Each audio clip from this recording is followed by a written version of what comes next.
La piedra todavía estaba caliente del sol de la tarde cuando ella se sentó contra ella. No había nada más que hacer. El cuerpo estaba adentro. Las telas lo envolvían.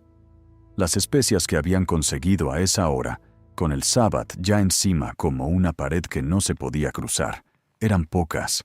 No eran suficientes. No eran lo que él merecía. Pero eran lo que había.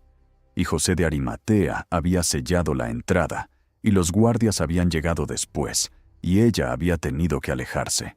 Pero no se fue lejos. Se sentó a distancia, dice el texto de Mateo. Ella y la otra María, sentadas frente al sepulcro, sin hablar, sin moverse, con esa quietud particular de los que han llegado al límite de lo que el cuerpo puede procesar, y ya no tienen energía para nada que no sea existir en ese lugar. El sol caía sobre las colinas al oeste de Jerusalén. En la ciudad, los preparativos para la cena de la Pascua llenaban las calles de un ruido que desde allí afuera, desde ese jardín, al norte de los muros, llegaba amortiguado y lejano, como el ruido de un mundo que seguía siendo el mismo aunque todo hubiera cambiado.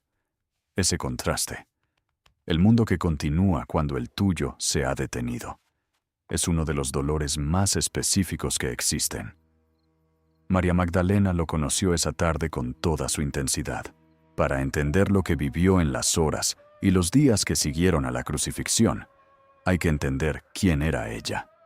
No la figura distorsionada que siglos de interpretación interesada construyeron sobre ella, superponiéndole identidades que los textos no le dan, sino la María que los evangelios describen con una coherencia que merece ser leída con atención.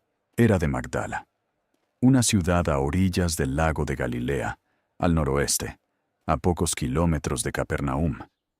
Magdala era un centro de actividad comercial, conocido especialmente por su industria de salazón de pescado, que abastecía a mercados en toda la región. Era una ciudad con vida, con movimiento, con la mezcla de culturas que tenían los puertos del lago de Tiberíades. No era una aldea pequeña como Nazaret. Era un lugar con presencia en el mapa económico de Galilea. De esa ciudad venía María. Los textos la introducen con una frase que no tiene adorno. María, llamada Magdalena, de la cual habían salido 7 demonios. Lucas es el que da esa información. Y esa información, en el lenguaje del mundo bíblico, no es simplemente un detalle de color. Es la descripción de alguien que había vivido algo que la había dejado sin sí misma durante un tiempo, y que luego había sido devuelta a sí misma. 7 demonios. La tradición bíblica usaba ese número con frecuencia para indicar plenitud, completud. No 7 entidades individuales contadas como en un inventario, sino la expresión de algo que lo ocupaba todo, que no dejaba espacio para nada más, que había tomado lo que ella era y lo había convertido en un lugar donde ella no podía vivir completamente. Y Jesús la había liberado de eso. No sabemos cuándo. No sabemos dónde. No sabemos qué forma tomó esa liberación desde el punto de vista de quienes la presenciaron. Los textos no dan el episodio, solo dan el resultado. Esta mujer que había estado completamente atrapada, estaba ahora libre. Y desde ese momento, había seguido al que la había liberado, junto con otras mujeres de las que Lucas hace una lista breve, sirviendo al grupo con sus propios recursos. Ella tenía recursos propios. Ese detalle también importa. En el mundo del primer siglo, una mujer que disponía de sus propios recursos económicos era una mujer con una independencia inusual. Las mujeres del grupo que rodeaba a Jesús, dice Lucas, le proveían de sus bienes, no a través de maridos o padres, por propia iniciativa. María era una de esas mujeres, libre, con medios, con la determinación de alguien que ha sido devuelta a la vida y que sabe exactamente a qué quiere dedicar esa vida de vuelta. Había seguido al grupo desde Galilea. Había estado en Capernaum y en Corazín y en Betsaida y en los caminos polvorientos que conectaban esas ciudades con las aldeas más pequeñas. Había escuchado las enseñanzas, había visto los milagros, había estado presente en los momentos de crisis y en los momentos de calma. Y cuando el grupo había subido finalmente a Jerusalén para la última Pascua, ella había subido también. Y había estado en el Gólgota, cuando los 11 discípulos varones habían huido o se habían escondido. Cuando Pedro había estado en el patio del sumo sacerdote, negando por tercera vez. Cuando el grupo que había seguido al Maestro durante meses se había dispersado en la oscuridad del jardín de Getsemaní, María Magdalena había ido al Gólgota. No había tenido que ir. No había ninguna obligación que la empujara. El peligro era real. Ser identificada como miembro del grupo podía tener consecuencias. Los soldados estaban allí. Los sacerdotes, enviados a supervisar la ejecución, estaban allí. La multitud que había pedido la crucifixión estaba allí. Y ella estaba allí también. Los 4 evangelios la mencionan en ese momento. Es uno de los pocos datos sobre los que los 4 textos coinciden plenamente. Lo que diverge en otros detalles, converge en este. María Magdalena estuvo al pie de la cruz, o cerca de ella durante la crucifixión. Vio lo que ocurrió. Estuvo presente hasta el final. ¿Qué se habrá sentido en ese momento? Ver morir a alguien que te ha dado la vida de regreso. No metafóricamente, literalmente. Alguien que tomó lo que estaba siendo, ese estado sin nombre, que los textos llaman 7 demonios, y que significaba que vivías sin poder vivir, y te lo quitó, y te devolvió a ti misma, y luego te dejó ver el mundo de una manera que no lo habías visto antes. Con esos ojos que solo tienen los que han estado del otro lado de algo y han regresado. Ver morir a ese alguien en una cruz, con los clavos en las muñecas y los pies, con el peso del cuerpo que no puede sostenerse, con la lucha por cada respiración que se hace visible desde abajo, ese movimiento hacia arriba que empuja el cuerpo contra el dolor de los clavos para poder exhalar, y el colapso después, y el siguiente esfuerzo, y el siguiente, durante horas, y el título sobre la cabeza. Jesús de Nazaret, Rey de los Judíos, escrito en 3 idiomas para que nadie pudiera pretender que no lo entendía, y la oscuridad que llegó al mediodía, y las palabras desde arriba que llegaban en el viento, y al final, el silencio.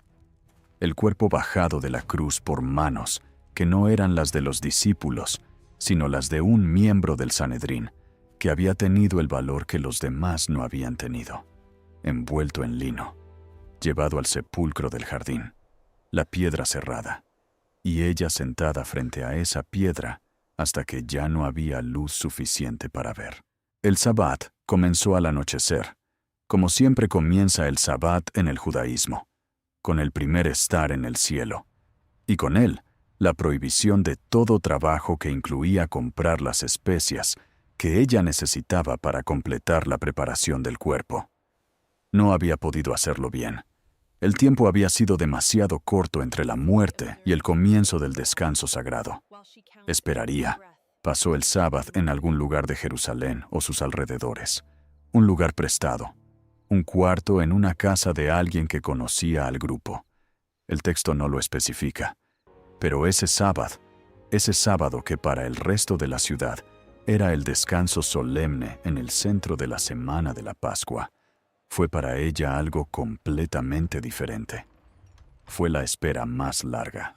No porque hubiera algo que esperar. Ella no esperaba lo que vendría.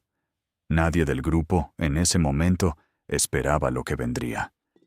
Lo que ella esperaba era simplemente el fin del descanso para poder ir al sepulcro y completar lo que no había podido completar. Hacer bien lo que el tiempo no le había permitido hacer bien. Ofrecer al cuerpo del que había muerto el último servicio que podía ofrecerle. Las especias, la mirra y el aloe, se compraron antes del amanecer del primer día de la semana. El texto de Marcos dice que cuando pasó el sábado, María Magdalena y María la madre de Santiago y Salomé Compraron especias aromáticas para ir a ungirle. Fueron de madrugada, cuando todavía era oscuro. Cuando todavía era oscuro. Imagina ese camino. Las calles de Jerusalén en la oscuridad, previa al amanecer. No completamente vacías, porque la ciudad de la Pascua nunca está completamente vacía, pero quietas, con esa quietud de la hora en que la noche todavía no ha terminado de retirarse y el día todavía no ha llegado a ocupar el espacio. Las lámparas de las casas apagadas o bajas, los perros de la calle moviéndose en las sombras, el frío del amanecer que en Jerusalén en primavera todavía muerde, y las mujeres caminando hacia el jardín con los ungüentos en las manos. Hablaban en el camino, dice Marcos, hablaban entre ellas de algo que demuestra que su mente estaba en el problema práctico, no en ninguna expectativa de lo extraordinario. ¿Quién nos removerá la piedra de la entrada del sepulcro? Era grande, demasiado grande para que ellas la movieran. Los que habían sellado el sepulcro habían sido hombres. Y esa mañana, ellas iban solas. La pregunta sobre la piedra. La preocupación práctica de las mujeres, que van a completar una tarea y encuentran un obstáculo en el camino. No hay dramatismo ni profecía en esa conversación. Solo la preocupación concreta de quienes planifican con los recursos que tienen. Y cuando llegaron al jardín y miraron hacia la entrada del sepulcro, la piedra estaba removida. El texto de Juan es el más detallado sobre lo que ocurrió a continuación, y concentra el relato en María Magdalena, con una especificidad que sugiere que el testimonio que Juan recibió venía directamente de ella o de alguien muy cercano a ella. María vio la piedra removida y corrió. Fue a Pedro y al discípulo que Jesús amaba y les dijo: «Se han llevado al Señor del sepulcro y no sabemos dónde le han puesto». No una proclamación de alegría, no una visión de ángeles todavía. El primer pensamiento, el pensamiento del que ve una tumba abierta sin esperar otra cosa, fue el pensamiento del robo, del profanamiento, de la última violencia que podía hacérsele a alguien que ya no podía defenderse. Se lo han llevado. Pedro y Juan corrieron al sepulcro. Juan llegó primero pero no entró. Pedro llegó segundo y entró directamente. Vieron las telas y el sudario enrollado y salieron sin comprender del todo. El texto de Juan dice que el discípulo amado vio y creyó, pero que todavía no entendían la escritura de que debía resucitar. Y luego los dos se volvieron a sus casas, y María se quedó. Ese detalle pequeño y enorme al mismo tiempo. Los dos discípulos varones vieron el sepulcro vacío y volvieron a sus casas. María se quedó fuera llorando junto al sepulcro, sola. ¿Por qué se quedó? No hay una respuesta racional a esa pregunta. No había nada que hacer al lado de un sepulcro vacío. No había información adicional que pudiera obtenerse mirando la piedra removida. No había ninguna razón práctica para quedarse cuando los demás se habían ido. Ella se quedó porque no podía irse. Porque hay personas que no pueden dejar los lugares de pérdida hasta que algo se mueve en el interior que todavía no se ha movido. Que necesitan estar en el lugar donde ocurrió para que la realidad de lo que ocurrió pueda terminar de asentarse.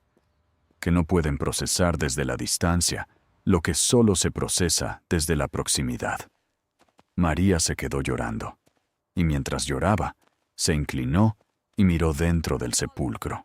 Los textos dicen que vio dos ángeles vestidos de blanco, sentados donde había estado el cuerpo de Jesús, uno a la cabecera y otro a los pies. Le preguntaron por qué lloraba, y ella respondió lo mismo que había respondido a Pedro y a Juan: «Porque se han llevado a mi Señor, y no sé dónde le han puesto». Incluso ante eso, la respuesta fue la del duelo que no puede ser interrumpido todavía por nada externo. Los ángeles no cambiaron nada en su estado interior. Seguía buscando el cuerpo. Seguía en el duelo. Seguía en el solo, del que ha perdido lo que más amaba y que no puede todavía recibir ninguna información que lo desvíe de ese estado. Y luego se volvió. Y había alguien en el jardín. No lo reconoció. El texto de Juan dice que pensó que era el jardinero. En la oscuridad del amanecer que comenzaba a aclararse, en el estado en que estaba, con los ojos llenos de lágrimas, con la mente y el cuerpo consumidos por horas de duelo y vigilia, no lo reconoció. Él le preguntó: «Mujer, ¿por qué lloras? ¿A quién buscas?». Y ella, pensando que era el jardinero, dijo: «Señor, si tú lo has llevado, dime dónde lo has puesto, y yo lo llevaré». Lo llevaré ella sola, con sus propias manos, un cuerpo adulto. Ella sola. No era una propuesta razonable en términos físicos. Era la expresión del amor que no hace cálculos cuando se trata de recuperar lo que le pertenece. Y entonces él dijo su nombre: María. Una sola palabra. Su nombre. Pronunciado de la manera en que solo él lo pronunciaba, con ese acento de Galilea, con ese timbre específico que ninguna otra voz del mundo tenía exactamente igual. Y ella lo reconoció. La escena que sigue en el texto de Juan es una de las más contenidas y más poderosas de toda la literatura antigua. No hay descripción de lo que ocurrió en el cuerpo de ella cuando escuchó ese nombre. Solo la respuesta. Ella se volvió y le dijo: Raboni, maestro. Y él le dijo: No me toques, porque todavía no he subido a mi Padre. No me toques. O más precisamente en el griego original, no sigas aferrándote. Como si ella hubiera extendido las manos hacia él de manera instintiva, como el cuerpo que reconoce antes que la mente y reacciona antes de que el pensamiento pueda intervenir. Y él la detuvo con esas palabras que no eran rechazo, sino algo más complejo. La indicación de que lo que estaba ocurriendo no era el simple regreso de lo que había estado perdido. Era algo diferente. Algo para lo que no había categorías previas. Y luego le dio la primera misión. Ve y diles a mis hermanos que subo a mi Padre y vuestro Padre, a mi Dios y vuestro Dios. A la mujer que había estado llorando sola al lado del sepulcro vacío, cuando todos los demás se habían ido. A la que había seguido al Gólgota cuando los 11 discípulos varones habían huido. A la que había visto el cuerpo bajado de la cruz y había observado dónde lo ponían.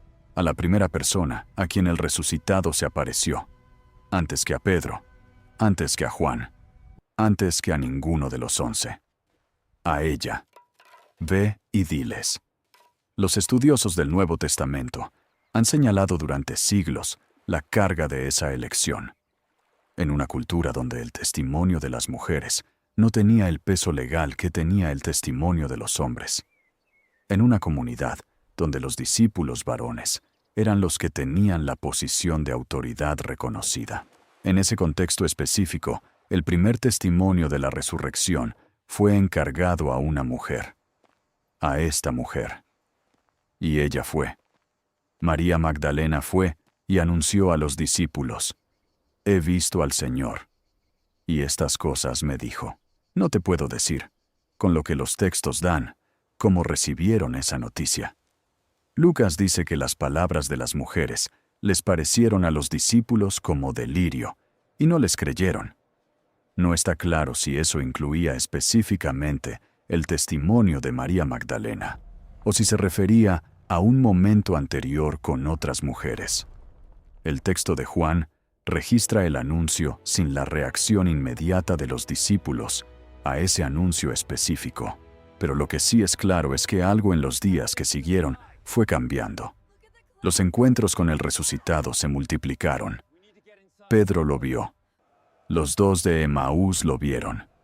Los 11 reunidos lo vieron, y él les mostró las marcas.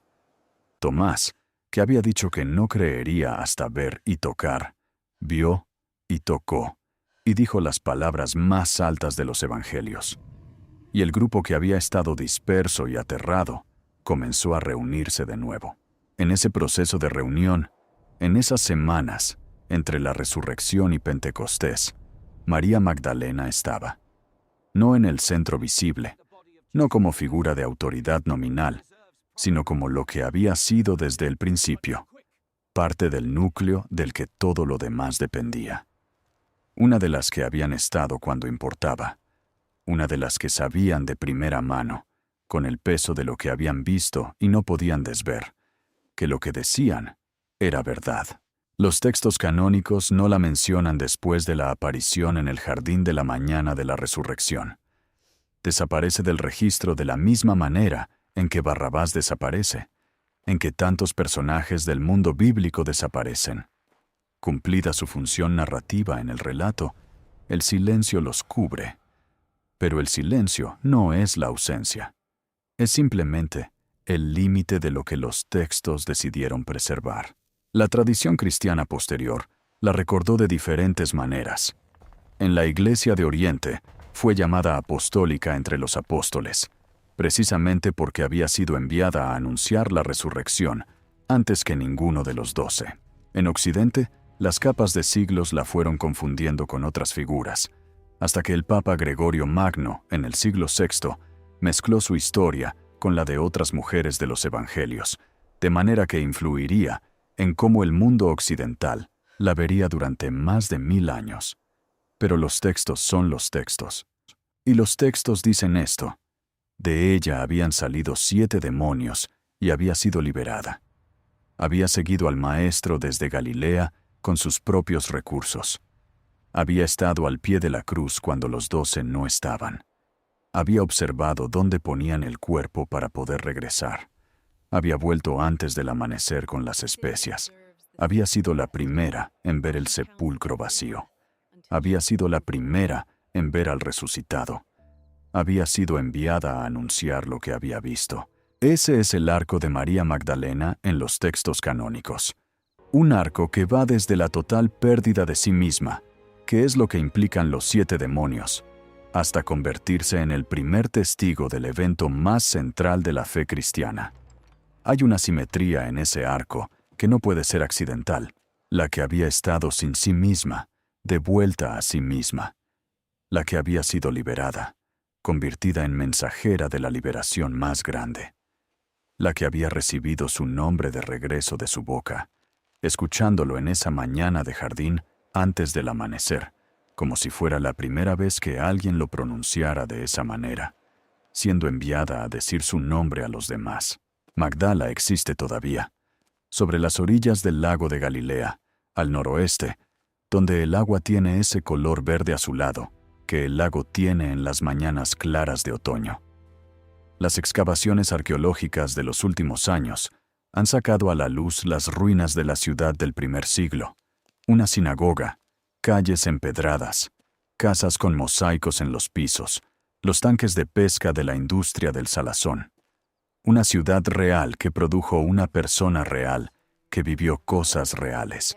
El lago de Galilea que ella había conocido desde niña, el lago que había cruzado en barca con el grupo que seguía al Maestro, el lago en cuyas orillas había escuchado las primeras enseñanzas. Ese lago sigue siendo el mismo. El agua que refleja el cielo de Galilea al amanecer sigue siendo el mismo azul que era entonces. Y en algún lugar de ese paisaje que todavía existe, entre la piedra y el agua y el cielo que no cambia, aunque todo lo demás cambie, está la memoria de una mujer que no se fue cuando todos los demás se fueron, que se quedó llorando, que escuchó su nombre y que fue.